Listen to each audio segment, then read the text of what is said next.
بسم اللہ الرحمن الرحیم۔ السلام علیکم۔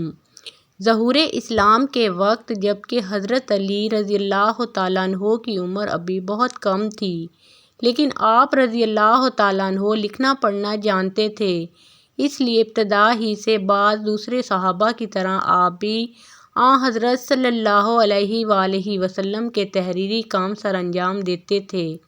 چنانچہ کاتبان وحی میں آپ کا نام بھی ہے۔ حضرت صلی اللہ علیہ وآلہ وسلم کی طرف سے جو مکاتیب فرامین لکھے جاتے تھے، ان میں سے بعض آپ کے دست مبارک کے لکھے ہوتے تھے۔ چنانچہ حدیبیہ کا صلح نامہ بھی آپ نے ہی لکھا تھا۔ اسلام کے علوم و معارف کا اصل سرچشمہ قرآن پاک ہے۔ حضرت علی المرتضیٰ رضی اللہ تعالیٰ عنہ اس سرچشمہ سے پوری طرح سیراب اور ان صحابہ میں سے تھے جنہوں نے حضرت صلی اللہ علیہ وآلہ وسلم کی زندگی میں ہی نہ صرف پورا قرآن پاک زبانی یاد کر لیا تھا بلکہ اس کی ایک ایک آیت کے معنی اور شان نزول سے واقف تھے۔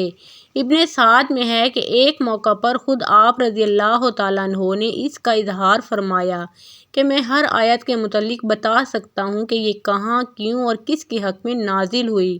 چنانچہ حضرت علی رضی اللہ تعالیٰ عنہ کا شمار مفسرین کے اعلیٰ طبقے میں ہے اور صحابہ میں حضرت ابن عباس رضی اللہ تعالیٰ عنہ کے سوا اس کمال میں آپ کا کوئی شریک نہیں ہے۔ ان تمام تفسیروں میں فن کا دار و مدار روایتوں پر ہے۔ مثلاً ابن جریر طبری، ابن ابی حاتم، ابن کثیر وغیرہ میں باکثرت آپ کی روایات سے آیات کی تفسیریں منقول ہیں۔ ابن سعد میں ہے کہ آپ رضی اللہ تعالیٰ عنہ نے حضرت صلی اللہ علیہ وآلہ وسلم کے وصال کے 6 مہینے تک گوشہ نشینی اختیار کی۔ اس میں آپ نے قرآن مجید کی تمام سورتوں کو نزول کی ترتیب سے مرتب کیا تھا۔ ابن ندیم نے کتاب الفہرست میں سورتوں کی اس ترتیب کو نقل کیا ہے۔ حضرت علی المرتضیٰ رضی اللہ تعالیٰ عنہ نے بچپن سے لے کر وصال نبی صلی اللہ علیہ وآلہ وسلم تک 30 سال حضرت صلی اللہ علیہ وآلہ وسلم کی خدمت اور رفاقت میں بسر کیے، اس لیے آپ اسلام کے احکام و فرائض اور ارشادات نبوی صلی اللہ علیہ وآلہ وسلم کے بہت بڑے عالم تھے۔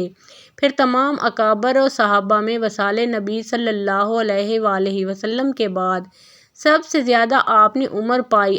حضرت صلی اللہ علیہ وآلہ وسلم کے بعد تقریباً 30 برس تک ارشادات و افادات کی مسند پر جلوہ گر رہے۔ فقہ و اتحاد کے لیے کتاب و سنت کے علم کے ساتھ صورت فہم و تحقیق سنجی، انتقال ذہنی کی بڑی ضرورت ہے، اور حضرت علی المرتضیٰ رضی اللہ تعالیٰ عنہ کو یہ کمالات خداداد حاصل تھے۔ مشکل سے مشکل اور پیچیدہ سے پیچیدہ مسائل کی تہہ تک آپ کی نقطۂ رس نگاہ آسانی سے پہنچ جاتی تھی۔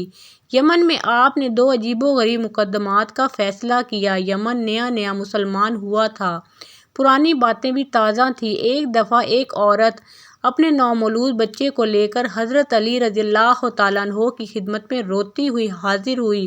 اس کے ساتھ 3 مرد بھی تھے۔ وہ تینوں مرد اس بات کا دعویٰ کر رہے تھے کہ یہ بچہ اس کا ہے۔ ہر مرد کا یہ دعویٰ تھا کہ پیدا ہونے والا بچہ اس کو دیا جائے۔ اب حضرت علی رضی اللہ تعالیٰ عنہ اس عورت سے کہنے لگے کہ تم ہی سچ بتا دو کہ یہ بچہ کس کا ہے۔ عورت کہنے لگی کہ مجھے نہیں معلوم کہ ان تینوں میں سے اس بچے کا باپ کون سا ہے۔ جب مجھے حمل ٹھہرا تو اس 9 مہینے میں ان تینوں سے ہم بستری کی تھی۔ میری آپ سے درخواست ہے کہ میری غلطی کو معاف فرما دیا جائے۔ حضرت علی رضی اللہ تعالیٰ عنہ ان مردوں سے پوچھنے لگے کہ تم میں سے اس عورت کا شوہر کون ہے؟ ایک مرد نے ہاتھ کھڑا کیا تو آپ رضی اللہ تعالیٰ عنہ نے اس سے فرمایا کہ کیا تم حلفاً کہہ سکتے ہو کہ یہ بچہ تمہارے نطفے سے پیدا ہوا ہے؟ شوہر کہنے لگا کہ نہیں، میں اپنی بیوی کی بدکرداری دیکھ کر اب بالکل کچھ نہیں کہہ سکتا۔ سارے مجمع میں خاموشی چھا گئی کہ کیسا عجیب و غریب معاملہ ہے اور اس کا فیصلہ کیسے ہوگا۔ وہاں مشرکین بھی موجود تھے۔ کہنے لگے کہ آج علی رضی اللہ تعالیٰ عنہ سے فیصلہ نہیں ہو پائے گا۔ خیر، حضرت علی رضی اللہ تعالیٰ عنہ نے خاموشی اختیار کی اور پھر فرمانے لگے کہ اس پیدا ہونے والے بچے کی دید کے 3 حصے کیے جائیں۔ پھر آپ نے قرعہ ڈالا، جس کے نام قرعہ نکلا اس کو بچہ دے دیا، اور باقی دونوں کو دید کے 3 حصوں میں سے 2 حصے پہلے شخص سے لے کر دے دیے جس کے نام وہ قرآن نکلا تھا۔